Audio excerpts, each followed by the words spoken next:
ஆண்டவராகிய இயேசு கிறிஸ்துவின் நாமத்தினாலே எல்லாருக்கும் கிறிஸ்துமஸ் வாழ்த்துக்கள். இந்த நாளினுடைய தியானத்திற்காக மார்க் எழுதின சுவிசேஷ புஸ்தகம் 2வது அதிகாரம். மார்க் எழுதின சுவிசேஷ புஸ்தகம் 2வது அதிகாரம் 1ஆம் வசனத்திலிருந்து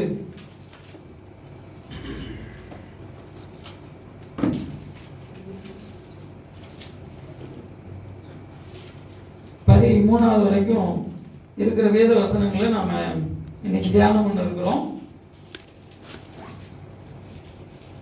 இந்த மார்க் எழுதின சுவிசேஷ புஸ்தகம் அப்போஸ்தலனாகிய பேதுரு என்ன பண்றாரு? மார்க் மூலமாக அவர் இதை எழுதுகிறார்.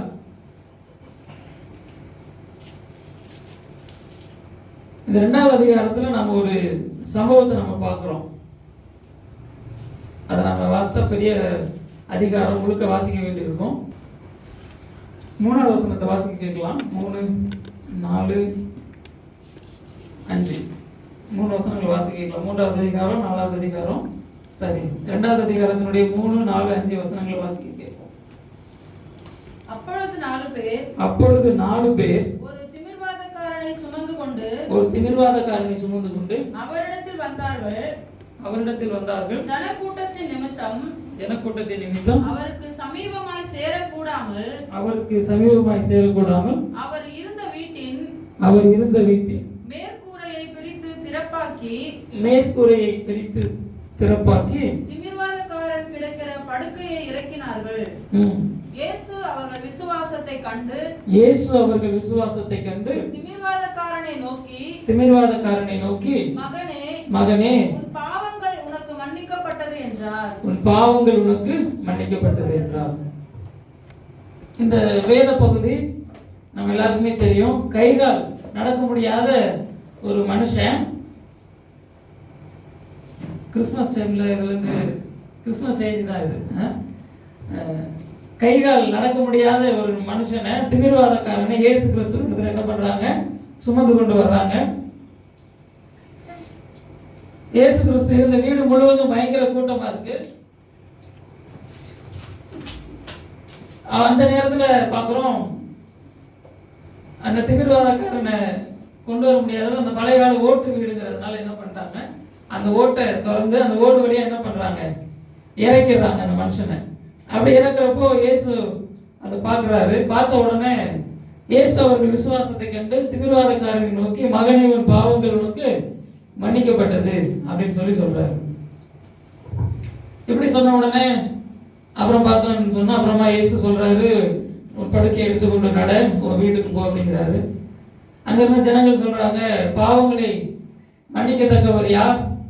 தேவன் ஒருவர் தவிர வேற யாராலும் என்ன பண்ண முடியாது, பாவங்களை யாராலையும் மன்னிக்க முடியாதுன்னு சொல்றாங்க. அப்ப இயேசு கிறிஸ்து சொல்றாரு, பூமியிலே பாவங்களை மன்னிக்க மனுஷகுமாரனுக்கு அதிகாரம் உண்டு என்பதை நீங்கள் அறிய வேண்டும் என்று அப்படின்னு நம்ம பார்க்கிறோம். திமிர்வாதக்காரனை நோக்கி நீ எழுந்து உன் படுக்கையை எடுத்துக்கொண்டு உன் வீட்டுக்கு போ என்று உனக்கு சொல்லுகிறேன் என்றார்.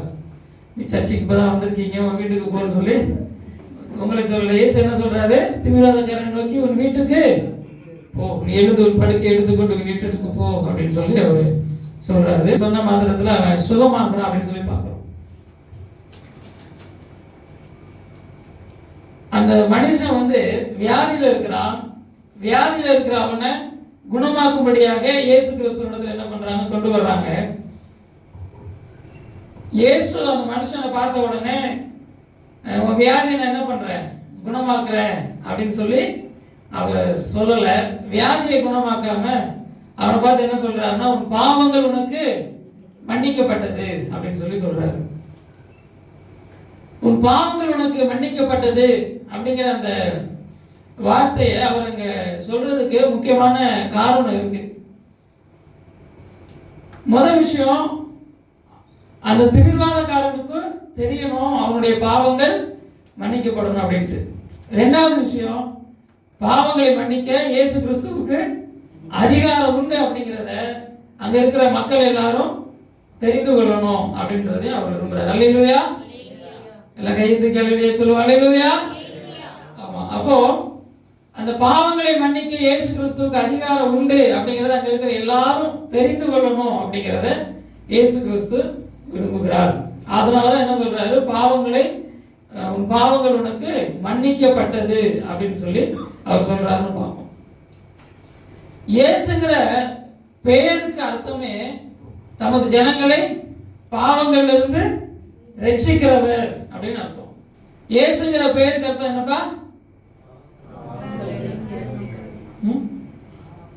பாவங்களை நீக்கி நம்மை ரட்சிக்கிறவர் அப்படின்னு சொல்லி அர்த்தம்.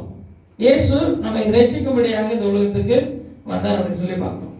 யோவான் 1:12 அப்போஸ்தலனாகிய யோவான் எழுதும் பொழுது, அவருடைய நாமத்தின் மேல் விசுவாசம் உள்ளவர்களாய் அவரை ஏற்றுக்கொண்டவர்கள் எத்தனை பேரோ அத்தனை பேரும் அவருடைய பிள்ளைகள் ஆகும்படி அவர்களுக்கு அதிகாரம் கொடுத்தார் அப்படின்னு சொல்லி பார்க்கிறோம்.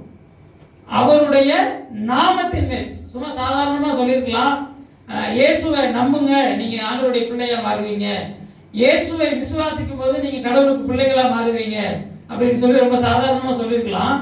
ஆனா அவருடைய நாமத்தின் மேல் அப்படின்னு சொல்லி, அந்த நாமம் இயேசு கிறிஸ்துவனுடைய அந்த பெயரை விசுவாசிக்கும் பொழுது நீங்க என்ன பண்ணுவீங்க, ஆண்டவருக்கு பிள்ளைகளா மாறுவீங்க. இந்த உலகத்தில் இருக்கிறவங்க எல்லாருமே ஆண்டவருக்கு பிள்ளைங்க தான், மனுக்குள்ள எல்லாமே ஆண்டவருக்கு பிள்ளைகள் தான். ஆனாலும் அப்ப நம்ம சொல்லிடலாம், ஆனா எப்போ நாம அந்த பிள்ளைங்கிற அந்தஸ்தையும் அதிகாரத்தையும் நாம எப்ப பெற்றுக்கொள்றோம் அப்படின்னு சொன்னா, இந்த நாமத்தின் மீது நம்ம என்ன பண்ணணும், ஒரு விசுவாசம் வைக்கும் பொழுது. என்ன விசுவாசம்? இயேசு கிறிஸ்து பாவங்கள் இருந்து நம்ம என்ன பண்றாரு, விடுதலை ஆக்குகிறார். இயேசு கிறிஸ்து நம்முடைய பாவங்களை மன்னிக்கிறார். இயேசு கிறிஸ்து நமது ஜனங்களின் பாவங்களை நீக்கி ரட்சிக்கும்படியாக இந்த உலகத்துல பிறந்தார்.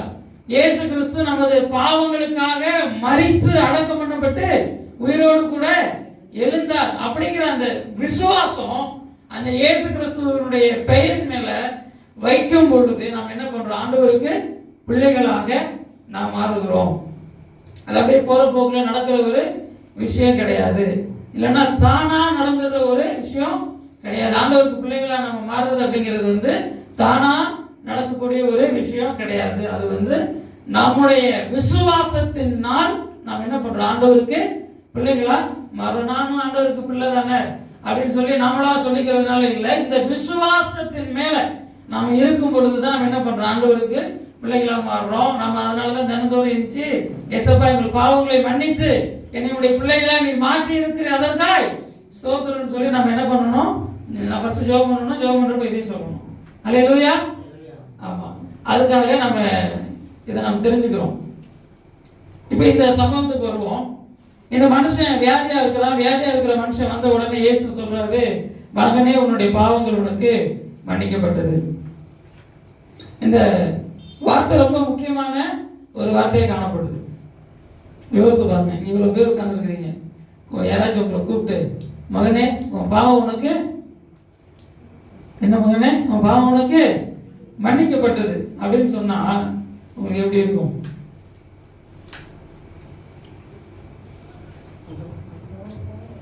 சொல்லுங்க, எப்படி இருக்கு? ஃபர்ஸ்ட் என்ன வரும், இவ்வளவு பேருக்கு முன்னாடி நம்மளை பார்த்து பாவின்னு சொல்லிட்டாரு. அப்ப நமக்கு என்ன வரும், அந்த வார்த்தையை ஏற்றுக்கொண்டான் அந்த மனுஷன். அதுதான் ரொம்ப முக்கியமான ஒரு விஷயம். அந்த வார்த்தையை அவன் என்ன பண்ணான், பைபிள்ல அவன் அதற்கு எதிர்த்து பேசினான் அப்படின்னு அவனை கூப்பிட்டு வந்த 4 பேரும் ஐயோ அவரு தங்கமான மனுஷன், அவரை பார்த்து இப்படி சொல்லிட்டீங்களே அப்படின்னு சொல்லி என்ன பண்ணல, யாருமே சொல்லல. அந்த வார்த்தையை அவன் என்ன பண்ணான், ஏற்றுக்கொண்டான். கவனிங்க, வசனம் சொல்லுது, யாக்கோபு 4வது அதிகாரம் 7வது வசனத்துல, கர்த்தர் தாழ்மை உள்ளவர்களுக்கு என்ன பண்றாராம், கிருபை அளிக்கிறார், பெருமை உள்ளவர்களுக்கு தேவன் எதிர்த்து நிற்கிறார். தாழ்மை உள்ளவர்களுக்கு அவர் கிருபை அளிக்கிறார். இந்த மனுஷன் என்ன பண்றான், தன்னை தாழ்த்தி எனக்கு இயேசு கிறிஸ்துவினுடைய இந்த பாவ மன்னிப்பு வேணும், என்னுடைய பாவங்கள் எனக்கு மன்னிக்கப்படணும் அப்படிங்கறத அவன் என்ன பண்றான், உணர்ந்து கொள்றத நம்ம பார்க்கிறோம். மகனே உன் பாவங்கள் உனக்கு மன்னிக்கப்பட்டது அப்படின்னு அவன் இயேசு கிறிஸ்து சொல்ற அந்த வார்த்தையை அவன் என்ன பண்றான்? கேட்கிறான். அந்த வார்த்தையை அவன் என்ன பண்றான்? ஏற்றுக்கொள்கிறான். இரண்டாவது, இயேசு கிறிஸ்துவால என் பாவத்தை மன்னிக்க முடியுங்கிறதை அவன் என்ன பண்றான்? ஒத்துக்கிறான். நான் பாவிதான்ப்பா, என்னை மன்னிக்கிறதுக்கு நீ யாரும் நான் என்ன பண்ணல, கேட்கல. இவரால தான் என் பாவத்தை என்ன பண்ண முடியும்? மன்னிக்க முடியும். ஏன்னா இயேசுனா பாவங்கள்ல இருந்து நம்மை நீக்கி நம்மை ரட்சிக்கிறவர் அப்படிங்கிறத என்ன பண்ணியிருக்கிறான்? அவன் என்ன பண்ணியிருக்கிறான்? அறிந்து கொண்டிருக்கிறான். அவன் என்ன பண்ணியிருக்கிறான்? அறிந்து கொண்டிருக்கிறான். அதனால ஃபர்ஸ்ட் இவன் தன்னை பாவிங்கிறதை ஏத்துக்கிறான். ரெண்டாவது, என்னை மன்னிக்க இவரால முடியுங்கிறதை என்ன பண்றான்? ஏத்துக்கிறான். இப்போ இவனையும் ஏற்றுக்கொண்டான், அவன் இயேசுவை என்ன பண்ணிட்டான்? ஏற்றுக்கொண்டான். இதெல்லாம் ரொம்ப முக்கியமான விஷயம் கிறிஸ்தவ வாழ்க்கையில். அல்லேலூயா. இயேசு பிறந்ததே எதுக்குதான்? அதுக்காக தான் நம்ம கிறிஸ்துமஸ் கொண்டாட பிறந்தாரு அவரு. அல்லேலூயா. இதை வச்சு நமக்கு புது ட்ரெஸ் எல்லாம் கிடைக்குது, கேக் சாப்பிடுறோம், சந்தோஷமா இருக்கும். அது நல்ல விஷயம், கொண்டாடணும் தான். இயேசு கிறிஸ்து பிறந்ததை நாம் கொண்டாட வேண்டும். ஆனா இந்த கிறிஸ்துமஸ் நாம் கொண்டாடும் பொழுது அது எப்படி நம்ம வாழ்க்கையில அர்த்தமுள்ளதா மாறுது அப்படின்னு சொன்னா, நம்ம சர்ச்சைக்கு வர்றதுனால, புது ட்ரெஸ் போடுறதுனால இல்ல. எதனால மாறுதுன்னா, நான் பாவிங்கிறத நான் உணர்ந்து இயேசு கிறிஸ்து கொடுக்கக்கூடிய பாவ மன்னிப்பு எனக்கு வேணுங்கிறத நான் ஏற்றுக்கொண்டு அந்த விசுவாசத்துல நான் வர்றப்போ எனக்கு என்ன ஆகுது? இந்த கிறிஸ்துமஸ் உண்மையான கொண்டாட்டமா மாறுது. உண்மைக்குமே இது ஒரு சந்தோஷமான ஒரு விஷயமா மாறுது. ஒரு மெய்யான சந்தோஷமும் ஒரு மெய்யான கொண்டாடுதலும் நமக்குள்ள என்ன பண்ணுது? உண்டாகிறது. அப்போ நம்ம அப்படிதான் கிறிஸ்துமஸ் கொண்டாடணும். அப்படிதான் நம்ம என்ன பண்ணணும்? இயேசுவை நாம் பார்க்கணும். இயேசுவை கடவுளா பார்க்கிறோம். இயேசு கர்த்தர், அவர் கடவுள் தான், உண்மைதான். ஆனா ஏதோ ஒரு கடவுள் மேல இருக்காரு, எல்லாத்தையும் செய்வாரு, நம்ம கீழே மனுஷங்க, நம்ம எல்லாரும் வாழ்றோம் அப்படிங்கிற ஒரு அண்டர்ஸ்டாண்டிங் இல்லை. அவர் என்னுடைய பாவங்களை மன்னிக்கும்படியாக இந்த உலகத்துல மனுஷனாய் பிறந்தார். அவர் பிறந்ததுனால என்னுடைய பாவம் என்ன பண்ணப்பட்டிருக்கு? மன்னிக்கப்பட்டிருக்கு. என்னுடைய பாவம் மன்னிக்கப்பட்டிருக்கிறதுனால நான் கடவுளுக்கு இப்ப யாரா இருக்கிறேன்? பிள்ளையா இருக்கிறேன். கடவுளோடு கூட கடவுளுடைய பிள்ளையா இருக்கும்படியான ஒரு அதிகாரத்தை பெற்றிருக்கிறேன், ஒரு அந்தஸ்தை பெற்றிருக்கிறேன். இப்ப எனக்கு கடவுளுடைய பிள்ளைங்கிற ஒரு ஸ்தானம் எனக்கு என்ன பண்ணப்பட்டிருக்கு? கொடுக்கப்பட்டிருக்கு. அப்படிங்கிற ஒரு நம்பிக்கை, ஒரு விசுவாசம், ஒரு தைரியம் நமக்கு வருகிறது. ஏன்னா நம்ம இந்த உலகத்துல சந்திக்கிற பிரச்சனைகள் எல்லாம் நமக்கு எப்படி பயப்படுது, எப்படி அந்த பிரச்சனைகள்லாம் நமக்கு அடங்குது, எப்படி நம்ம அதெல்லாம் மேற்கொள்றோம்னா, நம்ம இயேசு கிறிஸ்துனுடைய பிள்ளைங்கிற அந்த ஸ்தானம், அந்த அந்தஸ்து, அந்த கொடுக்கப்பட்டிருக்கிற அந்த மகிமை, இதெல்லாம் தான் என்னது? அவருக்கு பிள்ளைனா நமக்கு என்ன இருக்கு? ஒரு மகிமை என்ன பண்ணப்பட்டிருக்கு? கொடுக்கப்பட்டிருக்கிறது. ஒரு மகிமையை பெற்றிருக்கிறோம், ஒரு ஸ்தானத்தை பெற்றிருக்கிறோம், ஒரு அந்தஸ்தை பெற்றிருக்கிறோம். கடவுளுடைய பிள்ளைங்கிற ஒரு அதிகாரத்தை பெற்றிருக்கிறோம். அல்லேலூயா. கையை தூக்கி சொல்லுங்க அல்லேலூயா. அல்லேலூயா தூதரங்களை எழுப்புறதுக்கான லாங்குவேஜ். அப்போ அப்படிப்பட்ட ஒரு அதிகாரத்தை நம்ம என்ன பண்ணியிருக்கிறோம்? கடவுளுடைய பிள்ளைங்கிற அதிகாரத்தை பெற்றிருக்கிறோம். அப்போ இந்த மனுஷன் அதை ஏற்றுக்கொள்றத நம்ம பார்க்கிறோம். நான் பாவி, எனக்கு கடவுளுடைய பாவ மன்னிப்பு வேண்டும் அப்படிங்கிறத என்ன பண்றான்? அவன் ஏற்றுக்கொள்றான் அப்படின்னு சொல்லி பார்க்கிறோம். இப்படி ஏற்றுக்கொண்டதுக்கு அப்புறம் அவன் என்ன பண்ணல, அப்படியே போயிடல. வந்தப்பா இயேசு கிறிஸ்து என்ன பண்ணார்? பாவத்தை மன்னிச்சிட்டாரு. அவ்வளவுதான் கிறிஸ்டியன் லைஃப். என்னது கிறிஸ்டியன் லைஃப்? அவ்வளவுதான். ஒரு பக்கம் பாவ மன்னிப்பே வேண்டாம் இருக்கட்டும், ஒரு பக்கம் பாவம் கிடைச்சாலே போதும்னு சொல்லி தூக்குங்கப்பா போலாம், நம்ம கட்டல தூக்குங்க, ஐயோ பாவ மன்னிப்பே நமக்கு கிடைச்சிருச்சு போதும் அவ்வளோதான் சொல்லி கிளம்புறப்பட்டோம். இவன் அதுக்கப்புறம் அங்கே நிற்கிறான். அங்கே நிறைய டிஸ்கஷன்லாம் நடக்குது. எல்லாரும் சொல்றாங்க பாவத்தை மன்னிக்கிறதுக்கு இவர் யார் அப்படிங்கிறப்ப இயேசு சொல்றாரு, பூமியிலே பாவங்களை மன்னிக்க மனுஷகுமாரனுக்கு அதிகாரம் உண்டு என்பதை நீங்கள் அறிய வேண்டும். உங்களுக்கு தெரியணும், பாவங்களை மன்னிப்பதற்கு கடவுளால முடியும். மனுஷன் பாவம் அது முடிவு. மனுஷன் என்ன நினைக்கிறான்? பாவம் முடிவு, பாவம் வந்துருச்சுன்னா அடுத்த அழிவு, அவ்வளவுதான். பாவத்தோட பாவம் என்ன பண்ணிடணும், நம்ம அழிஞ்சு போக வேண்டியதுதான். பாவி ஆயிட்டோம்னு சொன்னா பாவத்தோட பாவமா என்ன பண்ண வேண்டியது, அழிஞ்சு போக வேண்டியது, அதுதான் முடிவு. அதனால இனி மனம் திரும்புறதுனால பிரயோஜனம் இல்லை. பாவியாவே என்ன பண்ணிடலாம், பாவத்தோட பாவம் அழிஞ்சு போயிடலாம் அப்படின்னு சொல்லி மனுஷன் என்ன பண்றான், முடிவு பண்றான். ஒரு குடிகாரரை சர்ச்சைக்கு கூப்பிட்டேன். அவர் சொன்னாரு, நாங்களாம் சர்ச்சைக்கு வரக்கூடாது, நாங்களாம் யாரு பாவிங்க, அதெல்லாம் என்ன பண்றதில்ல, சர்ச்சைக்கு வர்றது கிடையாது. ஏன்னா தெரியல, பாவங்களை மன்னிக்க பூமியில பாவங்களை மன்னிக்க மனுஷகுமாரனுக்கு அதிகாரம் உண்டு. அவர் பாவங்களை மன்னித்தால் நம்முடைய பாவங்கள் மன்னிக்கப்படும். இரத்தாம்பரம் போன்ற சிவப்பான பாவங்களும் என்ன பண்ணப்படும், வெண்மையாக பஞ்சு போல மாற்றப்படும். அப்ப பாவங்கள் மன்னிக்கப்படும். பாவங்களை மன்னிக்க இயேசு கிறிஸ்துவுக்கு அதிகாரம் உண்டு அப்படிங்கிறத நம்ம என்ன பண்ணணும், அறிந்து கொள்ள வேண்டும். என்ன தெரியுமா, நமக்கு என்ன தெரியணும், பாவங்களை மன்னிக்க கடவுளால முடியுங்கிறத நம்ம என்ன பண்ணணும், அறிந்து கொள்ள வேண்டும். அப்ப அப்படிப்பட்ட கடவுள் பாவங்களை மன்னிக்கிறார் அப்படிங்கிறதும் நமக்கு என்ன பண்ணணும், தெரியணும். ரெண்டாவது விஷயம், அது எல்லாருக்கும் அவர் தெரியணும்னு சொல்லி பார்த்தாரு. இப்போ பாவங்கள் மன்னிக்கப்பட்டதுக்கு அப்புறமா இயேசு அவனை பார்த்து சொல்றாரு, நீ எழுந்து உன் படுக்கையை எடுத்துக்கொண்டு உன் வீட்டிற்கு போ. நடக்க முடியாத மனுஷனை பார்த்து இயேசு என்ன சொல்றாரு, நீ எழுந்து உன் படுக்கையை எடுத்துக்கொண்டு உன் வீட்டுக்கு போ அப்படின்னு சொல்லி அவருக்கு என்ன பண்றாரு, ஒரு அதிகாரத்தோட அவர் சொல்றாரு. அவர் சொன்ன உடனே நடக்க முடியாத அந்த மனுஷன் என்ன பண்றான், எழுந்து. அப்பயும் அவன் கேள்வி கேட்கல, நான் எப்படி நடப்பேன் அப்படின்னு அவன் கேள்வி கேட்கல. மாறாவ என்ன பண்றான், அந்த வார்த்தையை அவன் ஏற்றுக்கொண்டு அதை விசுவாசித்து அவன் என்ன பண்றான், ஏற்றுக்கொள்றான். சோ இந்த மனுஷனை பார்த்து பொறுத்த வரைக்கும் இயேசு கிறிஸ்து என்ன சொன்னாலும் அதை என்ன பண்றான், அதை கேட்கிறான், அதை ஏற்றுக்கொள்றான், அதை என்ன பண்றான், செய்யறான். கிறிஸ்டியன் லைஃப் என்ன, இயேசு கிறிஸ்து சொல்றதை நம்ம கேட்கணும், அவர் சொல்றதை நம்ம என்ன பண்ணணும், ஏற்றுக்கொள்ள வேண்டும். தாழ்மையை என்ன பண்ணணும், ஏற்றுக்கொள்ளணும். தேவனுக்கு முன்பதாக தாழ்மைப்படுங்கள், அப்பொழுது அவர் உங்களை உயர்த்துவார். அவருக்கு முன்பாக நாம் என்ன பண்ணணும், நம்மை தாழ்த்தி அவருடைய வார்த்தைகளையும் அவருடைய சத்தியங்களையும் அவருடைய ஆலோசனைகளையும் அவர் கொடுத்திருக்கிறதான இந்த சட்ட திட்டங்களை இதையும் நாம் என்ன பண்ணணும், ஏற்றுக்கொள்ள வேண்டும்.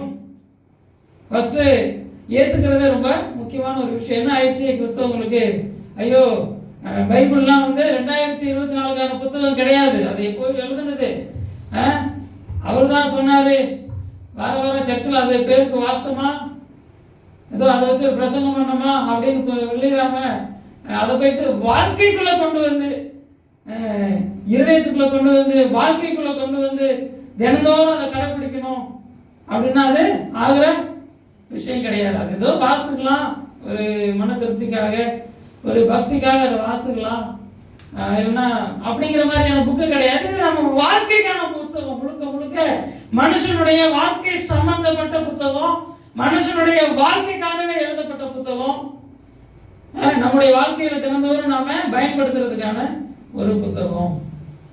முதலாவது பாவங்கள் மன்னிக்கப்பட்டது, இரண்டாவது அவனுடைய வியாதி சுகமாக்கப்பட்டது. கிறிஸ்தவம் வெறும் பாவத்தை மன்னிக்கிற மார்க்கம் மட்டும் இல்ல, நம்முடைய வாழ்க்கையையும் ஆசீர்வதிக்கிற, மறுரூபமாக்குகிற, நம்முடைய வாழ்க்கையை புரட்டி போடுகிற, நம்முடைய வாழ்க்கையில கடவுள் கிரியை செய்கிற ஒரு மார்க்கம். இந்த கிறிஸ்தவ வாழ்க்கையில் நாம் இருக்கும் பொழுது கர்த்தர் என்ன பண்றாரு, ஒவ்வொரு நாளும் நம்ம வாழ்க்கையில் என்ன பண்றாரு, கிரியை செய்கிறார். இது ஒரு நாள்ல முடிய போற வாழ்க்கை இல்லை, ஏதோ ஒரு நாள் நம்ம கடவுளுடைய பிள்ளை ஆயிட்டோம் அப்படிங்கிறதுனால முடிய போற ஒரு வாழ்க்கை கிடையாது. ஒவ்வொரு நாளும் நாம கர்த்தரால் பலப்படுத்தப்படுறோம், ஒவ்வொரு நாளும் நாம கர்த்தரால் வழிநடத்தப்படுறோம், ஒவ்வொரு நாளும் நாம கர்த்தருடைய பலனை பெற்றுக்கொள்றோம், கர்த்தருடைய ஆசீர்வாதத்தை பெற்றுக்கொள்றோம், கர்த்தரால் நாம சுகமாக்குறோம், கர்த்தரால் நாம வழிநடத்தப்படுறோம். இப்படி கண்டினியூவா என்ன பண்ணுது, இந்த கிறிஸ்தவ வாழ்க்கை தொடர்ந்து போகுது. அல்லேலூயா. அப்போ பூமியிலே பாவங்களை மன்னிக்க மனுஷகுமாரனுக்கு அதிகாரம் உண்டு என்பதை நீங்கள் அறிய வேண்டும் என்று சொல்லி திமிர்வாதக்காரனை நோக்கி, நீ எழுந்து உன் படுக்கை எடுத்துக்கொண்டு உன் வீட்டுக்கு போய் என்று உனக்கு சொல்லுகிறேன் என்றான். இவனுக்கு இவ்வளவு பெரிய சுகம் கிடைச்சிருக்கு, அவன் வாழ்க்கை சுகமாக்கப்பட்டிருக்கு. நடக்க முடியாம 4 பேருடைய உதவியை நாடி எப்பயும் 4 பேருடைய உதவியிலே வாழ்ந்துட்டு இருந்த மனுஷனுக்கு ஒரு பெரிய சுகம் கிடைச்சிருக்கு, ஒரு பெரிய விடுதலை கிடைச்சிருக்கு. நேற்று வரைக்கும் இருந்த மாதிரி இல்லை, அவன் வாழ்க்கையே இன்னைக்கு என்ன இருக்கு, மாறிடுச்சு. நாளையில இருந்து இவனால நடக்க முடியும், நாளையில இருந்து இவனால வேலை செய்ய முடியும், நாளையில இருந்து இவனால எல்லா காரியங்களையும் செய்ய முடியும். சந்தோஷமா மற்ற மனிதர்களை போல சந்தோஷமா வாழ்ற மற்ற மனுஷங்களை போல இவனாலும் நாளையில இருந்து என்ன பண்ண முடியும், வாழ முடியும். அவன் வாழ்க்கை அப்படியே மாறி இருக்கு, எல்லா விதத்திலையும் மாறி இருக்கு.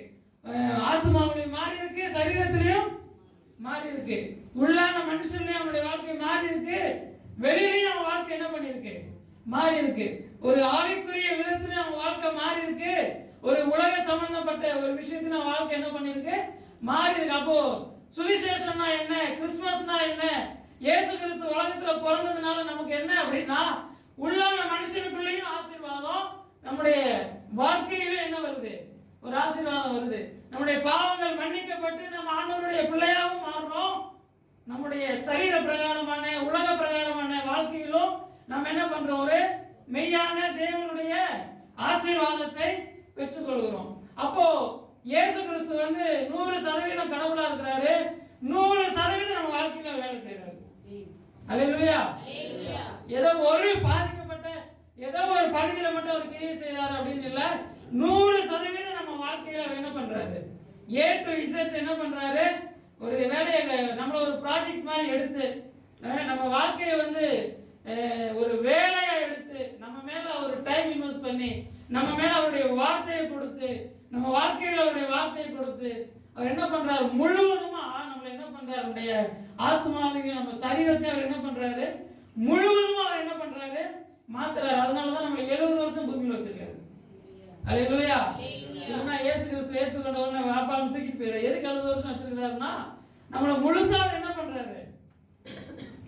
ஒரு மனுஷன் உயிரோட வாழ்றான்னா 2 அர்த்தம், ஒண்ணு அவன் திருந்தல, இன்னொன்னு அவன் முழுசா திருந்தல. அல்லேலூயா.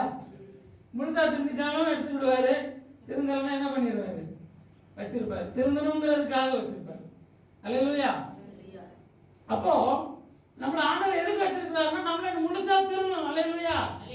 அதுக்காக தான் என்ன பண்ணிருக்கிறார், கர்த்தர் வச்சிருக்கிறாரு. அவர் நம்முடைய வாழ்க்கையில ஒவ்வொரு நாளும் அவர் கிரியை செய்ய அவர் விரும்புகிறார். நம்ம வாழ்க்கையில ஒவ்வொரு நாளும் அவர் கூட இருந்து நம்ம கூட இருந்து நம்ம வாழ்க்கையில இருந்து தினந்தோறும் நம்ம ஜெபம் பண்ணணும், அநேக காரியங்களுக்காக அவர் வாழ்க்கையில் கிரியை செய்யணும், நம்ம அவரோடு கூட வளரணும், அவரை போல வளரணும், அவருக்கு ஒப்பா வளரணுங்கிறதுல அவர் ரொம்ப முக்கியமா இருக்காரு. யாக்கோபு 4வது அதிகாரம் 6வது வசனம்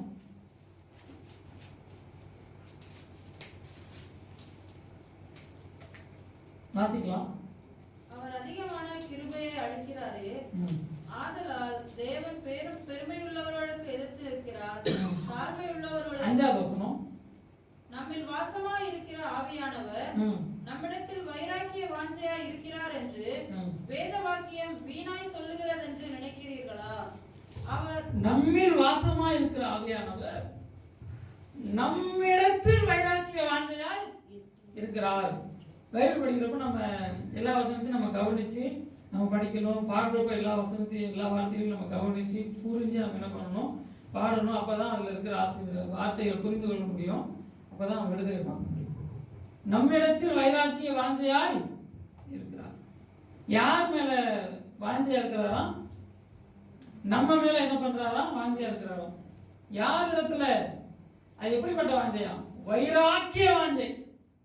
எப்படிப்பட்ட வாஞ்சை நம்ம மேல கடவுளுக்கு இருக்கு, நம்ம மேல ஒரு விருப்பமா இருக்கிறார், வாஞ்சையா இருக்கிறார்னா விருப்பமா இருக்கிறார், நம்மளை விரும்புகிறார், நம்ம நேசிக்கிறார் அப்படின்னு சொல்லி நமக்கு புரியுது.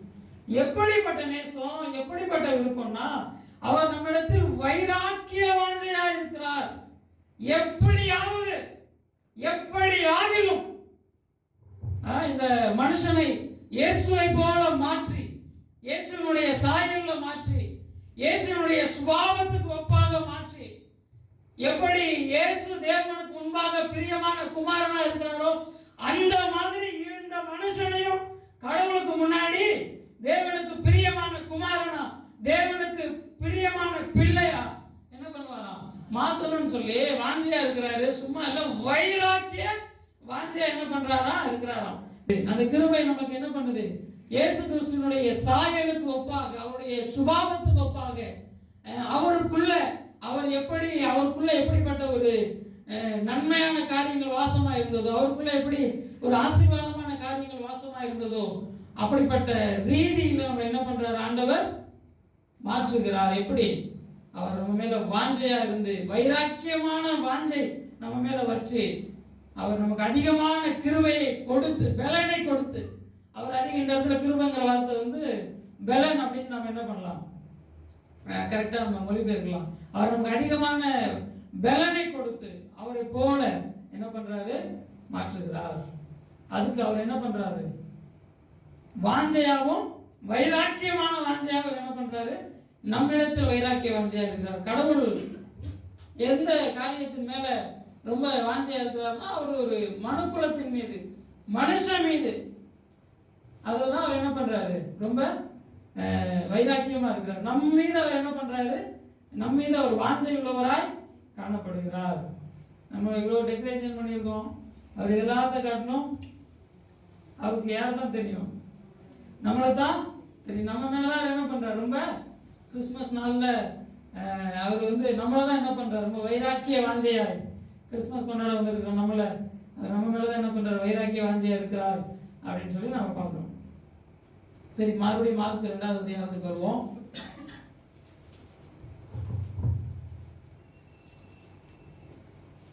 ஒரு சம்பவத்தில் நம்ம ஒவ்வொரு விஷயங்களையும் கவனிக்கிறப்போ நமக்கு அதுல கிறிஸ்தவ வாழ்க்கைக்கு தேவையான நிறைய சத்தியங்கள் கிடைக்கிறது.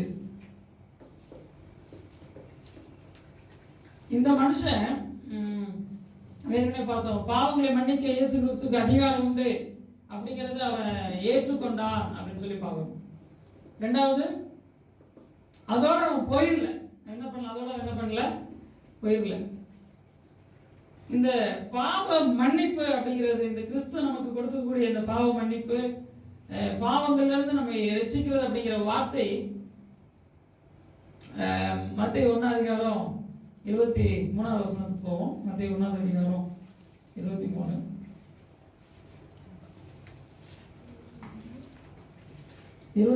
மத்தேயு 1வது அதிகாரம் 21வது வசனம். அவள் ஒரு குமாரனை பெறுவாள், அவருக்கு இயேசு என்று பெயரிடுவாயாக, ஏனெனில் அவர் தமது ஜனங்களின் பாவங்களை நீக்கி அவர்களை ரட்சிப்பார் என்றார். ஆமா, இயேசுங்கிற பெயருக்கு என்ன அர்த்தம்னா ரட்சிக்கிறவர்னு அர்த்தம். இந்த முழு அர்த்தம்லாம் கிடையாது. இயேசுங்கிற பேருக்கு என்ன அர்த்தம்னா ரட்சிக்கிறவர்னு அர்த்தம். யோசுவாங்கிற பேருக்கு என்ன அர்த்தம்? அதுவும் ரட்சிக்கிறவர் தான் அர்த்தம். ஏசியாங்கிற பேருக்கு என்ன அர்த்தம்? அதுவும் ரட்சிக்கிறவர் தான் அர்த்தம். ஸோ ரட்சகர் எதிர்பார்த்து கண்ண மாற்றவங்களுக்கெல்லாம் அந்த பேர் தான் வச்சுட்டு இருந்தாங்க. இப்போ அவள் ஒரு குமாரனை பெறுவாள், அவருக்கு இயேசு என்று பெயரிடுவாயாக, ஏனெனில் அவருக்கு ரட்சிக்கிறவர்னு பேர் வைங்க. நல்லா தமிழ்ல சொல்லணும்னா காப்பாற்றுறவர்னு என்ன பண்ணுங்க? அவருக்கு பேர் வைங்க. எதுல இருந்து காப்பாற்றுவாரு? தமது ஜனங்களின் பாவங்களை நீக்கி அவர்களை என்ன பண்ணுவாரு? பாவத்துல இருந்து காப்பாற்றுவாரு. இப்போ கர்த்தர் பாவத்துல இருந்து காப்பாத்துறாருன்னா நம்ம சரியா புரிஞ்சுக்கணும். ஃபர்ஸ்ட் பாவம் எங்க வந்துச்சு அப்படிங்கிறத நம்ம பார்க்குறப்போ மத்தேயு 1வது அதிகாரம், ஆதியாகமம் 3வது அதிகாரம்,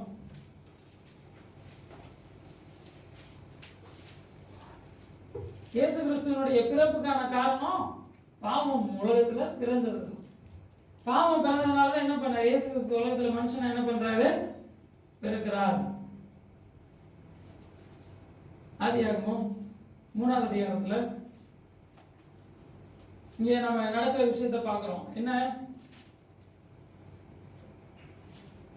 3:17. பின்பு அவர் ஆதாமை நோக்கி, நீ உன் மனைவியின் வார்த்தைக்கு செவி கொடுத்து புசிக்க வேண்டாம் என்று நான் உனக்கு விளக்கின விருட்சகத்தின் கனியை புசித்தபடியினாலே பூமி உன் நிமித்தம் சபிக்கப்பட்டிருக்கும். பாருங்க, பூமி உன் நிமித்தம் சபிக்கப்பட்டிருக்கும். நீ உயிரோடு இருக்கும் நாளெல்லாம் வருத்தத்தோட அதன் பலனை புசிப்பாய். அது உனக்கு முள்ளும் குறுக்கும் முளைப்பிக்கும். வெளியின் பயிர் வகைகளை புசிப்பாய். நீ பூமியில் இருந்து எடுக்கப்பட்டபடியினால் நீ பூமிக்கு திரும்ப மட்டும் உன் முகத்தின் வேர்வையால் ஆகாரம் புசிப்பாய். நீ மண்ணாய் இருக்கிறாய், மண்ணுக்கே திரும்புவாய் என்றார். அப்போ இது வந்து என்னன்னா பாவம் மனுஷன் செய்ததுனால மனுஷனுக்கு கொடுக்கப்பட்ட சாபம். என்னது? மனுஷன் பாவியானதுனால மனுஷனுக்கு கொடுக்கப்பட்ட சாபத்தை குறித்து நம்ம பார்க்கிறோம். இயேசு பாவங்களை நீக்கி நம்மை ரட்சிப்பார் அப்படிங்கிற வார்த்தை என்ன அப்படின்னா, உதாரணமா ஒரு மொபைல் இருக்கு, எங்கள் அப்பா எனக்கு வாங்கி கொடுத்துருக்காங்க, நான் என்ன பண்ணிடுறேன், கீழே தூக்கி போட்டு உடைச்சிடுறேன். இது வந்து கீழே தூக்கி போட்டு நான் உடைச்சது என்னது? தப்பு. இப்போ என்னுடைய பாவங்களை நீக்கி என்னை ரட்சிக்கிறதுனா, சரிப்பா நீ ஏதோ தெரியாமல் உடைச்சிட்ட, நானும் என்ன பண்ணுறேன், உடைச்சிட்டேன் மன்னிப்பு கேட்குறப்ப என்ன பண்ணுறேன், தெரியாமல் உடைச்சிட்டேன், அவங்களும் மன்னிச்சு என்ன பண்ணுறாங்க, பாவத்தை மன்னிச்சு விட்டுடுறாங்க. ஆனால் அது மட்டும் கிடையாது பாவத்துக்கான மன்னிப்பு அப்படின்னா, மீட்டு வச்சுட்டு இந்த உடச்சு போன மொபைல் என்ன பண்ணணும், மறுபடியும் வாங்கி தரணும், புதுசாக வாங்கி தரணும், இல்லை புதுசாக சரி பண்ணி தரணும். சரிங்களா? என் மொபைல் உடையில நல்லா தான் இருக்கு.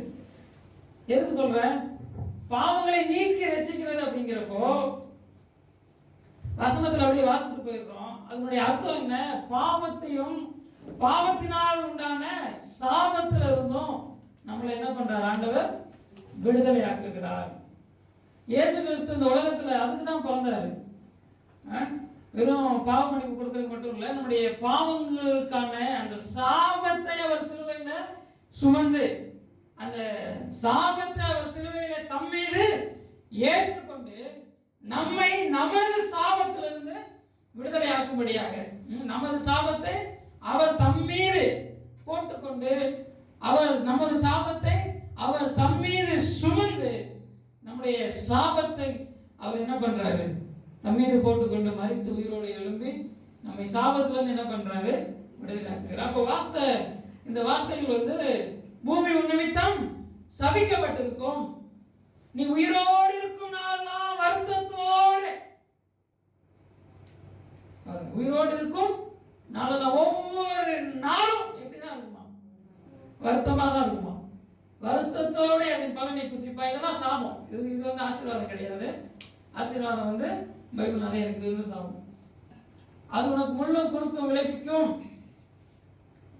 வெளியின் பயிர் வகைகளை புசிப்பாய், நீ பூமியிலிருந்து எடுக்கப்பட்டபடினால் பூமிக்கு திரும்புவாய், உன் முகத்தின் வேர்வையால் ஆகாரம் புசிப்பாய், நீ மண்ணா இருக்கிறாய் மண்ணுக்கு திரும்புவாய்.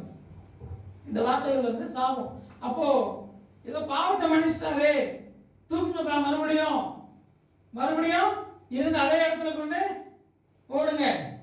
4 பேர், அந்த 4 பேர்கிட்ட சொல்லி தூக்குங்க, உன் பாவங்கள் உனக்கு மன்னிக்கப்பட்டதுன்னு சொல்லிட்டாரு, வாங்கப்பா தூக்குங்க, மறுபடியும் போகணும்னு சொல்லி என்ன பண்ணீங்க போல பாவத்தினால உண்டான அந்த சாபத்துல இருந்தும் இயேசு கிறிஸ்து விடுதலை ஆக்குவார் அப்படிங்கிற ஒரு அறிவு, ஒரு தெளிவு அவனுக்குள்ள இருந்தது. இன்னைக்கு கிறிஸ்தவர்களாகி நமக்குள்ள இல்லாத அந்த ஒரு அறிவு, நமக்குள்ள இல்லாத அந்த ஒரு புரிந்து கொள்ளுதல், அந்த ஞானம் அந்த மனுஷனுக்குள்ள என்ன பண்ணுச்சு? இருந்துச்சு. அப்போ பாவத்திலிருந்து விடுதலை ஆக்குகிறார். இரண்டாவது, பாவத்தினால் உண்டான சாபத்திலிருந்து என்ன பண்றாரு? பாவங்களை நீக்கி அதோட விடாம காப்பாத்துகிறார். என்ன பண்றாரு? பாவத்தினால நம்ம அடைந்த அந்த மோசமான வாழ்க்கையில இருந்து, அந்த மோசமான அந்த படுகொலையில் இருந்து, அந்த மோசமான சாபத்துல இருந்து மனுஷன் என்ன பண்றாரு? மறுபடியும் அவர் தூக்கி எடுக்கிறாரு. அப்போ இன்னைக்கு கடவுள் நம்முடைய வாழ்க்கைக்காக வச்சிருக்கிற அந்த சொல்யூஷன், அந்த தீர்வுங்கிறது வந்து ரொம்ப ஈஸியான ஒரு விஷயம். நம்முடைய பாவங்களை மன்னிக்க அவரால் முடியும், அது அவருக்கு ரொம்ப ஈஸியான விஷயம். நம்முடைய பாவங்களை மன்னித்து நம்முடைய சாபங்கள்ல நம்ம விடுதலையாக்க முடியும், அது அவருக்கு ரொம்ப ஈஸியான ஒரு விஷயம். இப்போ பிரச்சனை என்ன அப்படின்னா, நம்மை நாம் கடவுளுக்கு முன்பதாக பைபிள் சொல்றது, தேவனுக்கு முன்பாக தாழ்மைப்படுங்கள். ஆகையால் அவருக்கு முன்பாக என்ன பண்ணுங்க? தாழ்மைப்படுங்கள். ஆகையால் அவர் தாழ்மை உள்ளவர்களுக்கு கிருபை அளிக்கிறார், பெருமை உள்ளவர்களுக்கு தேவன் எதிர்த்து நிற்கிறார். இப்போ ஏன்பா சாப்பிட்டீங்க? ஏன் சாப்பிட்டீங்க? வயிறு பசிச்சு சாப்பிட்டுன்னு சொல்லியிருந்தா பரவாயில்ல. சாப்பிட்றதுக்கு நிறைய இருந்துச்சு, அதனால அப்படி சொல்ல முடியாது. சாப்பிடக்கூடாதுன்னு சொன்னதை சாப்பிட்றதுக்கு அவங்கள்ட்ட நிறைய இருந்துச்சு. இந்த இந்த பழத்தை சாப்பிடக்கூடாது அப்படின்னாரு, அதை சாப்பிட்டாங்க. ஏன்பா சாப்பிட்டீங்க? சாப்பிட்டேன், தப்பு, மன்னிச்சிருங்கன்னா கதை முடிஞ்சு. என்ன என்ன என்ன பிரச்சனை பாருங்க நடக்குது. அவங்க என்ன சொல்றாங்க சொல்லுமா? என் ஒய்ஃப் கொடுத்தாங்க, நான் சாப்பிட்டேன். என்ன சொல்றாரு? என் ஒய்ஃப் கொடுத்தாங்க, நான் கிடையாது, அவங்க தான். சரி, அவங்கள்ட்ட போய் கேள்வி கேட்டு அவங்க சொல்றாங்க, அந்த பாம்பு வந்து சொன்னிச்சு, அதனால நான் என்ன பண்ணிட்டேன், சாப்பிட்டேன். இப்படி ஒருத்தர் மாற்றி எல்லாரையும் சேர்த்து எல்லாரையும் மாட்டி விட்டாச்சு. நான் மட்டுமா மாட்டுவேன், எல்லாரையும் சேர்த்து மாட்டி வரேன் அப்படின்ட்டு எல்லாரும் என்ன பண்ணியாச்சு, மாட்டி விட்டாச்சு. இப்போ சாபம் பாம்புல ஆரம்பிச்சு மனுஷனுக்கு வந்து பூமி வரைக்கும் என்ன வந்துருச்சு, முழுக்க சாபம் வந்துருச்சு.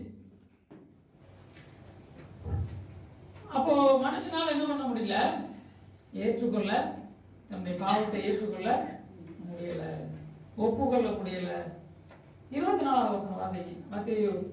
ஆதியாகமம் 3வது அதிகாரம் 24வது வசனம். அவர் மனுஷனை துரத்தி விட்டு ஜீவ விருட்சத்துக்கு போய் வழியை. இந்த வார்த்தை ரொம்ப கவனிக்க வேண்டிய விஷயம் என்னன்னா, கடவுள் ஏதேன் தோட்டத்துல இருந்து மனுஷன் என்ன பண்ணாராம், போயிட்டு வாங்கப்பான்னு வழி அனுப்பி வைக்கலையா, துரத்தி விட்டார். இப்போ நீங்க போங்க பிரதர் அப்படிங்கிற வெளியே அவரை அனுப்பிச்சு போயிட்டாருன்னா நாம தோத்து போறதில்லை. நான் போக முடியாது, நான் என்ன தப்பு பண்ணேன், நான் எதுக்கு போனோம்? அதான் சொன்னேன், தாழ்மையுள்ளவர்களுக்கு அவர் என்ன பண்றாராம், கிருபை அளிக்கிறார். ஸோ கர்த்தர் நமக்கு வச்சிருக்கிற சொல்யூஷன் வந்து ரொம்ப ஈஸி. நம்ம வாழ்க்கையின் ஆசீர்வாதத்துக்காக கர்த்தர் நமக்கு வச்சிருக்கிற அந்த ஆசீர்வாதங்கிறது அந்த வழி, அந்த சொல்யூஷன் வந்து ரொம்ப ரொம்ப ஈஸி. இப்போ போற வாரம் வந்து ஆசீர்வதிக்கப்பட்டு போயிடலாம், கஷ்டமே கிடையாது. அதுக்காக MABS படிச்சுட்டு வரணும்னு இது கிடையாது. இல்லைன்னா 100 நாள் தவம் இருக்கணும் கிடையாது. இல்லைன்னா ஏதோ பெருசா சாதிச்சுட்டு வரணும், 7 கடலை தாண்டி வரணும், இல்லைன்னா சாதாரண வீட்டுல இருந்து கடுகு வாங்கிட்டு வரணும்.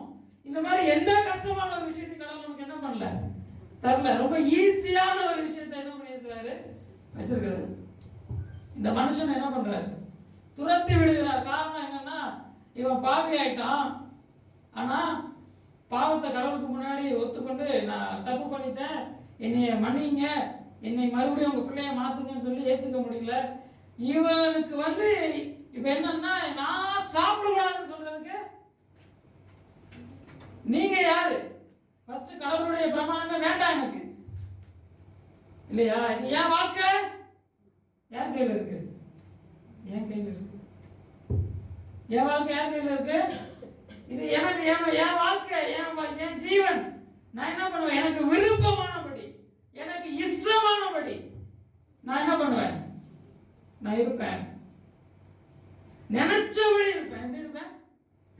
நானு நினைச்சபடி இருப்பேன். கடவுளுக்கு முன்பாக தாழ்மைப்படுங்கள், அப்பொழுது அவங்களை உயர்த்துவார்.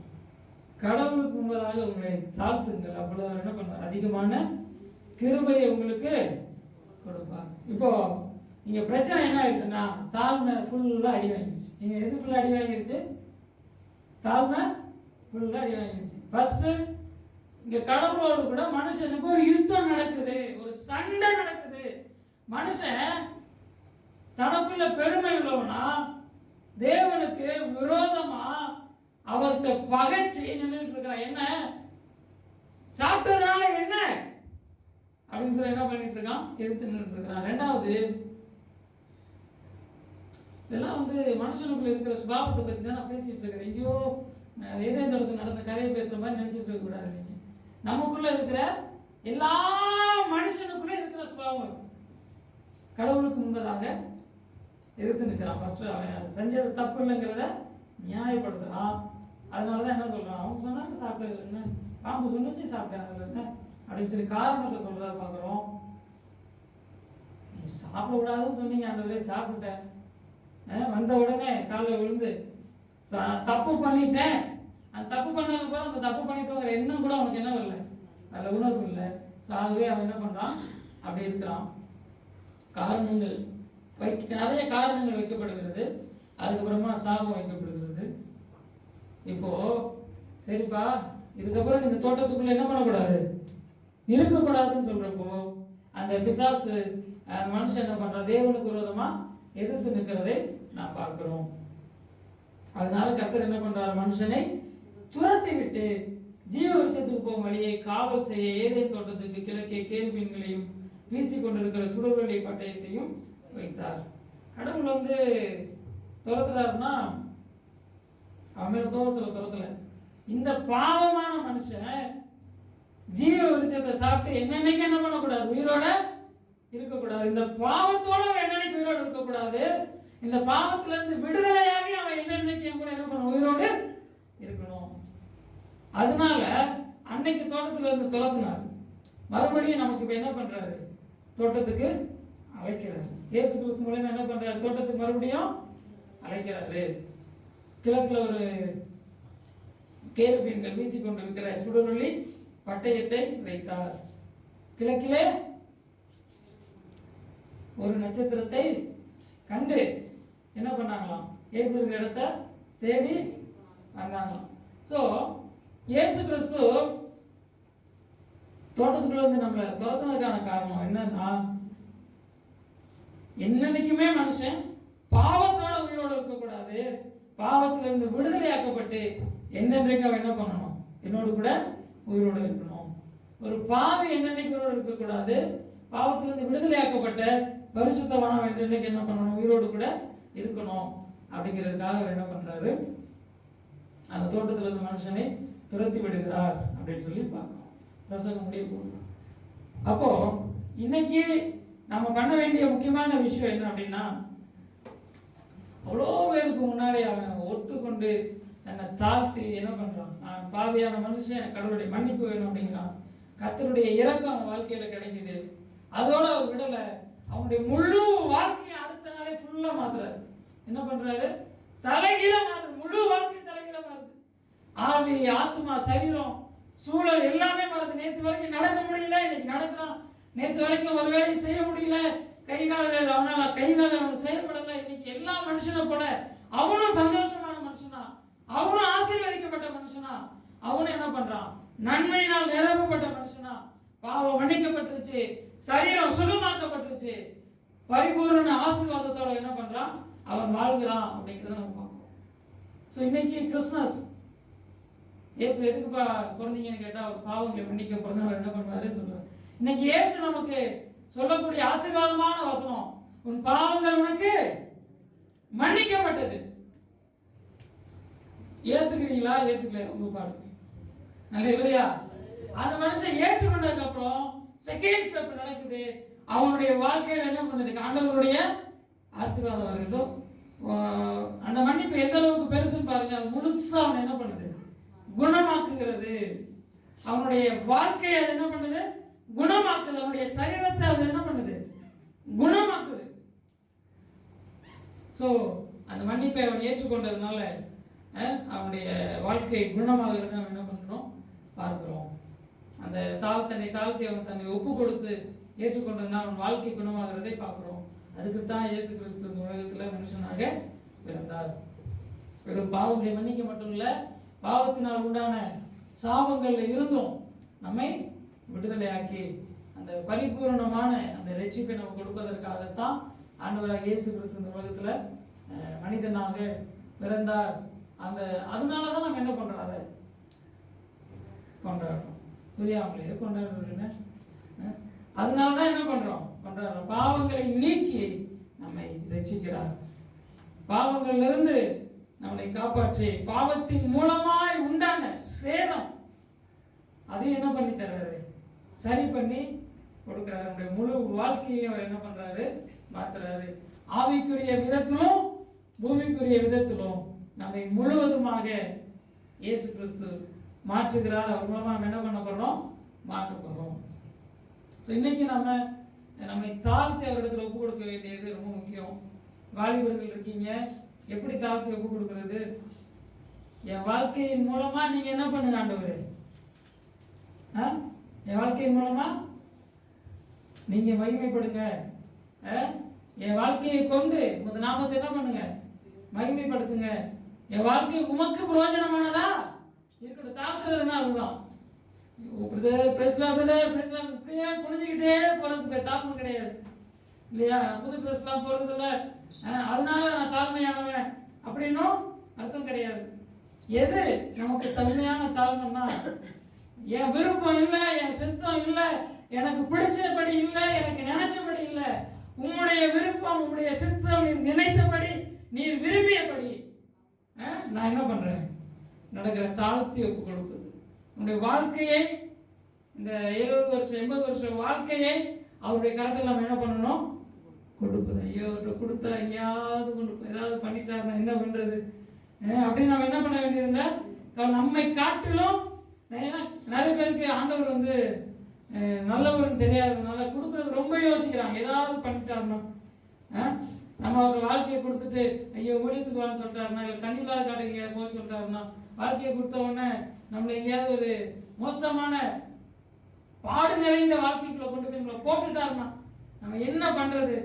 அதனால இல்லை ஆண்டவரே என்னை ஆசீர்வதிங்க, நல்லவீங்க, உங்க சித்தத்தின்படி ஆக்கிறதுன்னா அவர் சித்தம் தான், ஆசீர்வதிக்கிறதா அவருடைய சித்தம். இஸ்ரவேலை ஆசீர்வதிப்பதே அவருக்கு. அப்போ அவருடைய சித்தம் என்னன்னு புரியாததுனால அவருடைய சித்தத்தை ஒப்பு கொடுக்குறது ரொம்ப கஷ்டமா இருக்கு. இங்கே தண்ணி இல்லாத காட்டில் கொண்டு போட்டாருன்னா என்னடா பண்றது? ஏதாவது ஒரு பாடு நிறைந்த வாழ்க்கையை நமக்கு வச்சுட்டாருன்னா நம்ம என்ன பண்றது? அப்படி கிடையாது. கடவுள் நம்மை ஆசீர்வதிக்கத்தான் விரும்புறாரு. அதற்காகத்தான் இந்த பூமியில மனுஷனா பிறந்தார். அதனால தைரியமா நம்ம வாழ்க்கையை எடுத்து, என்ன தம்பி இப்பவே கேட்டுக்கோ, தைரியமான வாழ்க்கையை எடுத்து, என்ன தம்பி புரிஞ்சா? என்ன தம்பி, என்ன தம்பி? அப்போ வாலிப பிரயாயத்துல உன் சிருஷ்டிகரை நினை. எதுக்கு உன்னை எதுக்காக உண்டாக்குனார்னு யோசித்து பாரு. ஏதோ வந்து எடுத்துக்கிட்டு ஒரு வழியில் எதையாவது பண்ணிட்டு அப்படியே போயிடலாங்கிறதுக்காக நம்ம என்ன பண்ணல, உருவாக்கல. எப்போ நம்ம வாழ்க்கையில கடவுள் வச்சிருக்கிற சித்தம் நிறைவேறுதுன்னா, நம்மளை தாழ்த்தி நம்ம வாழ்க்கையை அவர்கிட்ட கொடுக்குறப்பதான் அவர் என்ன பண்றாரு, எடுத்து அவருக்கு ஏற்ற விதத்துல வணைஞ்சு நம்மள ஒரு பிரயோஜனமான ஒரு மகிமையான பாத்திரமா என்ன பண்றாரு, மாத்துறாரு. கடவுள் வந்து எதையுமே வேலை இல்லாம பிரயோஜனம் இல்லாம என்ன பண்றது இல்ல, வைக்கிறதே இல்லை. சும்மா உருவாக்கி வச்சிருக்கிறாரு. சூரியனை வெளிச்சம் கொடுக்கறதுக்காக என்ன பண்ணியிருக்கிறாரு, நட்சத்திரங்களை சும்மா உருவாக்கி வச்சிருக்கிறாரு. ஒரு காலத்துக்காக உருவாக்கி எல்லாத்தையுமே என்ன பண்ணியிருக்கிறாரு, ஒரு காயத்தை உருவாக்கி வச்சிருக்கிறாரு. ஸோ இன்னைக்கு நம்ம பண்ண வேண்டிய தீர்மானம், இயேசு கிறிஸ்து இந்த உலகத்துல தன்னை ஒப்பு கொடுத்து இந்த உலகத்துல மனுஷனா என்ன பண்றாரு, பிறந்திருக்கிறார். இன்னைக்கு நம்மை நாமே தாழ்த்தி, இயேசு கிறிஸ்து உண்பதை தாழ்த்தி என்னுடைய வாழ்க்கையை உங்களுடைய கருத்துல என்ன பண்றேன், ஒப்பு கொடுக்குறேன், முழுவதுமா ஒப்பு கொடுக்குறேன். கொஞ்சம் நெஞ்சம் இல்லை, இந்த ஏதாவது பண்ணிடுவாரோ.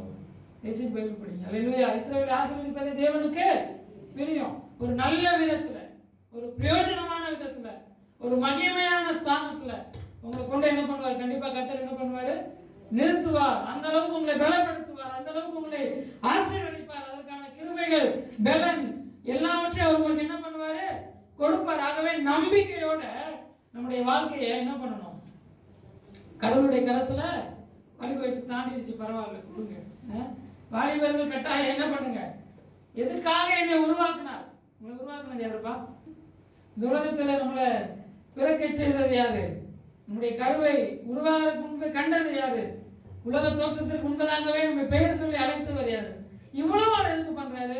நம்ம பிறக்கிறதுக்கு முன்னாடியே நம்மளை தெரிஞ்சு வச்சிருக்கிறாருன்னா எதுக்கு? ஏதோ பிறந்தா ஏதாவது நமக்காக ஏதாவது பண்ணுவான்னு சொல்லி என்ன பண்ணியிருக்கிறாரு, உருவாக்கி வச்சிருக்கிறாரு. ஸோ நாம இன்னைக்கு நம்முடைய வாழ்க்கையை அவருடைய கருத்துல என்ன பண்ணுவோம், அர்ப்பணிப்போம், அவருடைய கருத்துல கொடுப்போம். என்னை எதற்காக இந்த உலகத்துல உருவாக்கினீரோ, என்னை எதற்காக இந்த உலகத்துல ஏற்படுத்தினீரோ, அந்த சித்தத்தை பரிபூரணமாக செய்து மறுபடியும் அவர்கிட்ட நம்ம என்ன பண்ணணும், போய் சேரணும். 70 வருஷம் வந்து அதுக்காக, பரலோகத்துக்காக நம்ம சம்பாதிக்கிறதுக்காக இந்த 70 வருஷம் நமக்கு என்ன பண்ணப்பட்டிருக்கு, கொடுக்கப்பட்டிருக்கிறது. ஸோ கடவுளுடைய கருத்துல ஒப்பு கொடுக்கும் பொழுது அவர் சொல்லிட்டாரு, இம்மையிலும் மறுமையிலும் 100 மடங்கு அவர் என்ன பண்ணுவார், ஆசீர்வதிப்பார். நம்ம ஐயோ அவர் என்னவோ விடாக்குன்னா கொடாக்குன மாதிரி ஏதாவது பண்ணிடுவாருன்னு சொல்லி வராதிங்க வராதிங்க, தள்ளி நில்லுங்க தள்ளி நில்லுங்க, ஓரமாக நில்லுங்க, வந்துடாதீங்க அப்படின்னு என்ன பண்ணிருக்கோம், கடவுளை தண்ணியை வச்சுட்டு இருக்கிறோம். அவர் நமக்கு நம்மளுடைய வாழ்க்கையை கடவுள்கிட்ட என்ன பண்ணுவோம்? முழுசா ஒப்பு கொடுப்போம். நாமே தாழ்த்தி ஒப்பு கொடுப்போம். ஏன்னா அவர்கிட்ட ஒப்பு கொடுக்குறப்போ அவர் நிறைய சொல்லுவார் இல்லையா? அப்போ நாமே தாழ்த்தி, ஆமாம் நான் பாவி தான், நான் எனக்கு முன்பதாக தாழ்த்துகிறேன், என்னை உங்கள் கருத்தில் நான் அர்ப்பணிக்கிறேன், என்னிடத்துல குறைவுகள் உண்டு, என்னை உங்களுடைய பிள்ளையா என்ன பண்ணுங்க, மறுரூபமாக்குங்க, உங்களுடைய பிள்ளையா என்னை மாற்றுங்கன்னு சொல்லி நம்ம என்ன பண்ணுவோம்? கடவுளுடைய கருத்துல நாமே தாழ்த்தி நம்ம ஒப்பு கொடுப்போம். கர்த்தர் இந்த நாளில் நம்ம கிரியை செய்வார்.